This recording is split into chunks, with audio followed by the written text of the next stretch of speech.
Good evening dear students. आज हम लोग बात करेंगे न्यूक्लियस के बारे में। सेल का जब हम स्ट्रक्चर देख रहे थे, फिगर हमने देखा होगा, तो वहाँ पे हमने देखा था कि सेल जो होते हैं वहाँ पे जो मिड पोर्शन है वहाँ पे कुछ प्रोमिनेंट फिगर सा दिखता है जिसको हम क्या कहते हैं, न्यूक्लियस। जो यहाँ पे हमने बीच में देखा कि कोई भी सेल हो, चाहे जैसी भी, वहाँ पे न्यूक्लियस ज़रूर होगा। कुछ सेल में दिखते हैं, कुछ सेल में नहीं दिखते हैं, बट न्यूक्लियस जो है बहुत ही इम्पॉर्टेंट पोर्शन है किसी भी सेल का, वो चाहे प्लांट सेल हो चाहे वो एनिमल सेल हो। और ये एनिमल सेल में लगभग मिडिल में होते हैं, और वहीं प्लांट सेल में वो लगभग थोड़ा सा साइड में होते हैं।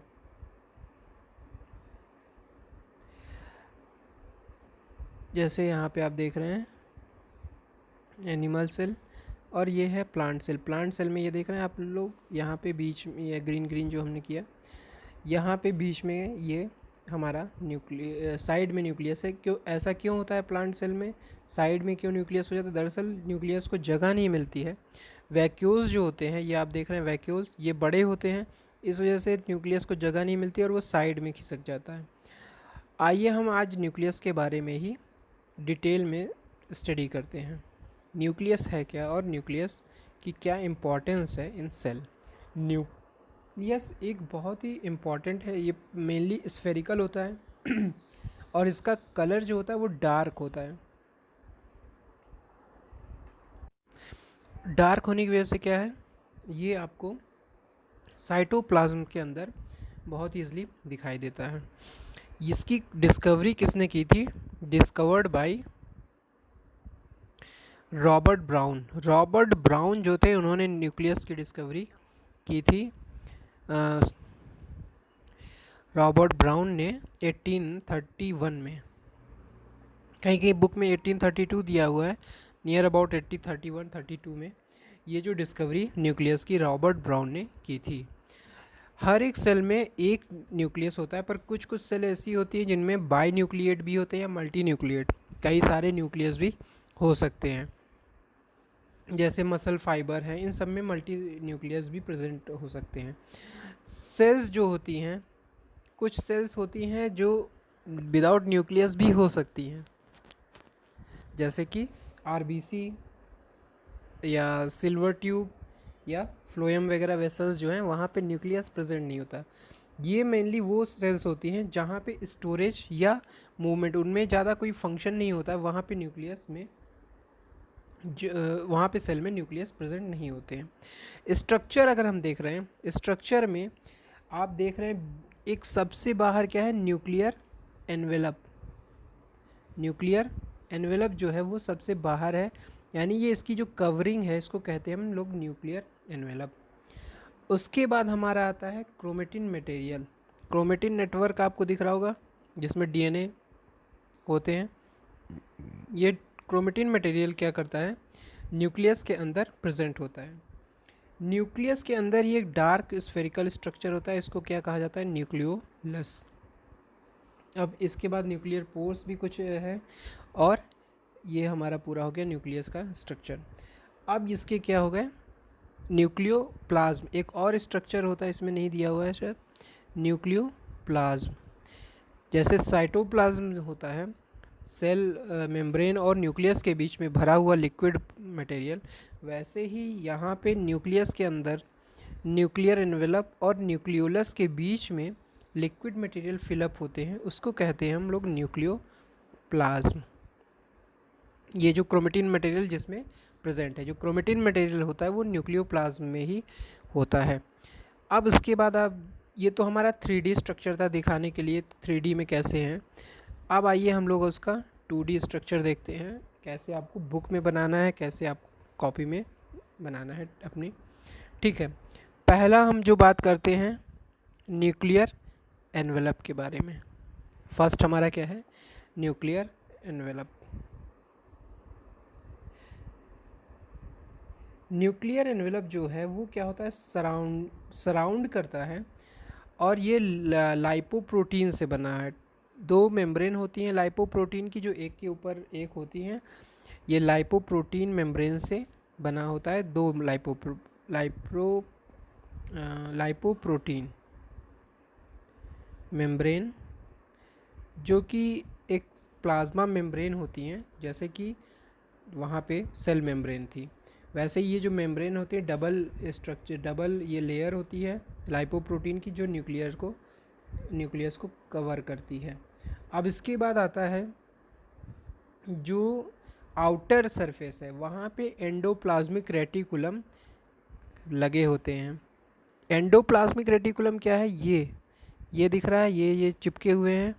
ये स्ट्रक्चर न्यूक्लियस का पार्ट नहीं है, ये बाहर है इसके जो आउटर सरफेस है न्यूक्लियर एनवेलप का, उसको इन्होंने कनेक्ट करके रखा हुआ है।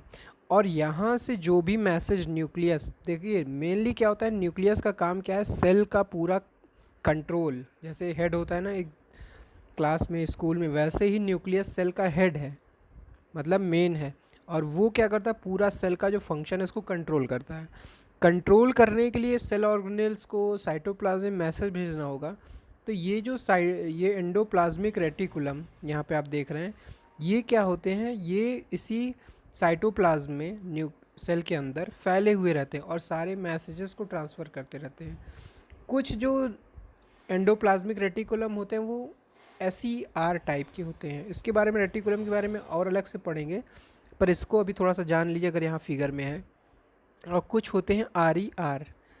SER जो होते हैं स्मूथ एंडोप्लाज्मिक रेटिकुलम। स्मूथ इसलिए होते हैं क्योंकि उसके सरफेस पे राइबोसोम, आप लोग देख रहे हैं रेड रेड डॉट राइबोसोम है, इसको कहते हैं राइबोसोम। ये राइबोसोम उस पर जिस पे नहीं प्रेजेंट होगा तो वो सरफेस चिकनी स्मूथ होगी, तो उसको कहेंगे स्मूथ एंडोप्लाज्मिक रेटिकुलम। और जहाँ पे ये राइबोसोम प्रेजेंट होंगे उसको कहा जाएगा रफ एंडोप्लाज्मिक रेटिकुलम।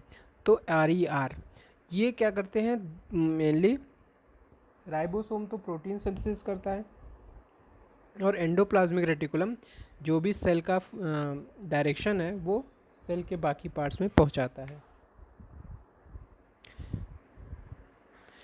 ठीक है, अब ये लाइपोप्रोटीन से बना हुआ डबल लाइपोप्रोटीन यानी 2 लाइपोप्रोटीन मेम्ब्रेन होंगी। अब ये एंडोप्लाज्मिक रेटिकुलम यहाँ पे प्रेजेंट होगा न्यूक्लियस के सरफेस पे, एंडोप्लाज्मिक रेटिकुलम प्रेजेंट होगा, और यही क्या करेगा, राइबोसोम इसी पे प्रेजेंट है। और राइबोसोम के बारे में एक बात और जान लीजिए कि राइबोसोम प्रोड्यूस कहाँ होगा, न्यूक्लियस से, और वो जा कर के पहुँच जाएंगे, चिपक जाएंगे एंडोप्लाज्मिक रेटिकुलम में, और वहीं पे प्रोटीन सिंथेसिस करेंगे। 2 nuclear membranes are separated by space. अब जो ये न्यूक्लियर मेम्ब्रेन होती हैं वो उसके बीच में क्या होता है, स्पेस होता है, और यहीं पे बीच बीच में क्या होंगे, आपको कुछ छोटे छोटे पोर्स भी दिखाई देंगे। यहाँ पे देख रहे हैं, यहाँ पे स्ट्रक्चर के बीच में, यहाँ पे अगर ध्यान से देखिए तो यहाँ पे पोर है, ये पोर है, ये पोर। तो इन सब पोर्स के बीच से क्या होता है, जो मटेरियल का ट्रांसफ़र इनसाइड न्यूक्लियस और आउटसाइड करना होगा इन्हीं पोर के थ्रू होगा। तो न्यूक्लियर पोर जो होते हैं वो भी बहुत ही इम्पॉर्टेंट पोर्शन होते हैं एक न्यूक्लियस में। न्यूक्लियोप्लाज्म एंड सेकेंड हमारा हो गया न्यूक्लियोप्लाज्म एंड न्यूक्लियर सैप।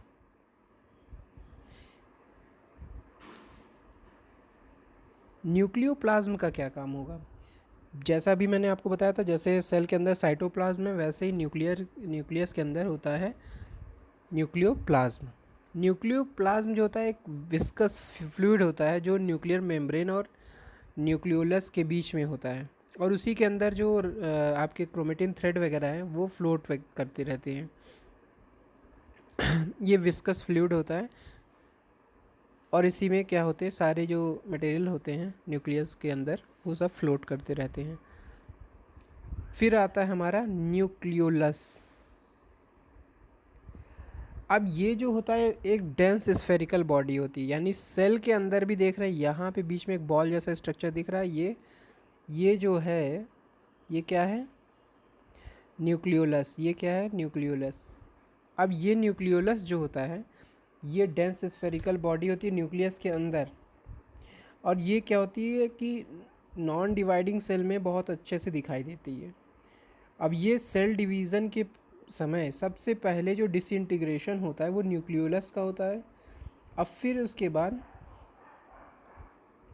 उसके बाद न्यूक्लियोलस के डिवीज़न के बाद न्यूक्लियस का डिवीज़न होता है, और ये न्यूक्लियोलस में ही जो हमारे डीएनए एंड आरएनए और प्रोटीन होते हैं और एंजाइम्स जो आपके राइबोसोम बन रहे हैं, ये सभी कहाँ प्रेजेंट होंगे? न्यूक्लियोलस में।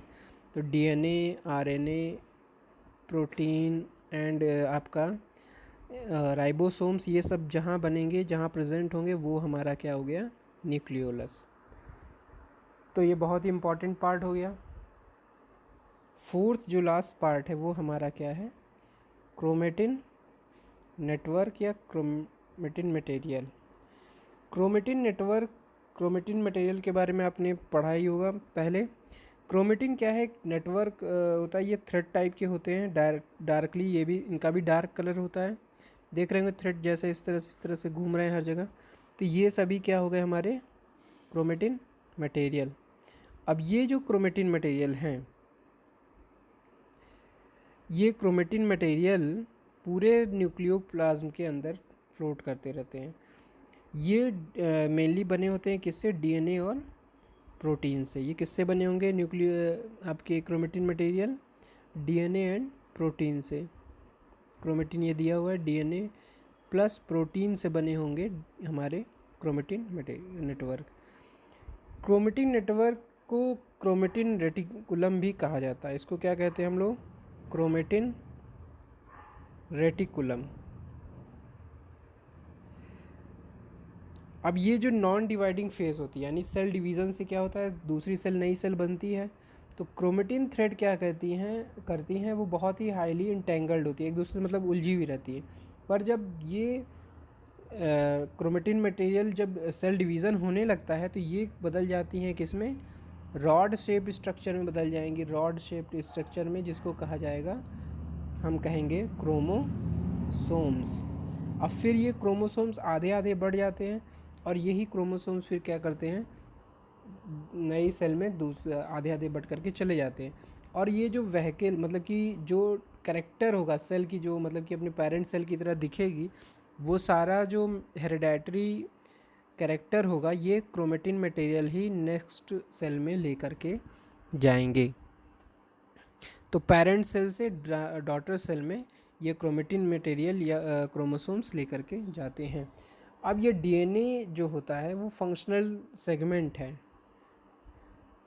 डीऑक्सी न्यूक्लिक एसिड जो है डीएनए, ये इसको जीन्स भी कहा जाएगा, और ये प्रोटीन सिंथेसिस से बने होते हैं। और ये डेवलपमेंट, कैरेक्टर, किस टाइप की सेल होगी, क्या उसका फंक्शन होगा, उन सब को कंट्रोल करते हैं। इनको हेरिडेटरी मटेरियल भी कहा जाता है डीएनए को, और हेरिडेटरी यूनिट्स भी कहा जाता है। अब ये फंक्शन क्या क्या होगा न्यूक्लियस का, इसके बारे में हम देखते हैं। क्योंकि जिस भी सेल के ऑर्गेनेल के बारे में पढ़ेंगे, उसका फंक्शन भी ज़रूर पढ़ेंगे हम। पहली चीज़ तो ये है कंट्रोल सेंटर। सेल की जितनी भी एक्टिविटी होंगी उसको ये कंट्रोल करता है, तो इसको कंट्रोल सेंटर ऑफ सेल भी कहते हैं। ये स्टोर हाउस ऑफ जीन्स भी है, यानी जितनी जेनेटिक इन्फॉर्मेशन होंगी वो यहाँ पे स्टोर होंगी हमारे कहाँ पे? न्यूक्लियस में। तो ताकि जब सेल डिवीज़न हो, नई सेल बने, तो उनमें वही सेम सेल के करेक्टर जाएं और सेम सेल बने। ये क्या करता है? न्यूक्लियस सेल डिवीज़न को भी कंट्रोल करता है, यानी सेल डिवीज़न कब होंगी, कैसे होंगी, ये सारा कुछ हाथ में किसके होता है? न्यूक्लियस के। अब ये क्या करते हैं? राइबोसोम भी फॉर्म करते हैं। अभी हमने पहले बताया था, जो राइबोसोम प्रोटीन सिंथेसिस करेंगे सेल में, उसका फॉर्मेशन कहाँ हो जाएगा? न्यूक्लियस के अंदर। अब जब जीन्स को ये फॉर्म करते हैं, स्टोर हाउस ऑफ जीन्स है, तो ये ट्रांसमिशन ऑफ कैरेक्टर में भी बहुत इम्पॉर्टेंट रोल प्ले करते हैं। Transmission of characters. और जो राइबोसोम्स होते हैं न्यूक्लियोलस के पार्ट में, जो न्यूक्लियस का है वहाँ पे बनते हैं। तो ये बहुत सारे फंक्शन हैं इम्पॉर्टेंट जो न्यूक्लियस के हैं। इसका फिगर, इसका मतलब कि ये जो सेल का बहुत ही इम्पॉर्टेंट पार्ट ये न्यूक्लियस है। तो इस तरह से आपने देख लिया न्यूक्लियस का स्ट्रक्चर, न्यूक्लियस किस तरह से दिखता है, इसकी प्रैक्टिस कर लीजिएगा, बहुत ही सिंपल इसका फिगर है।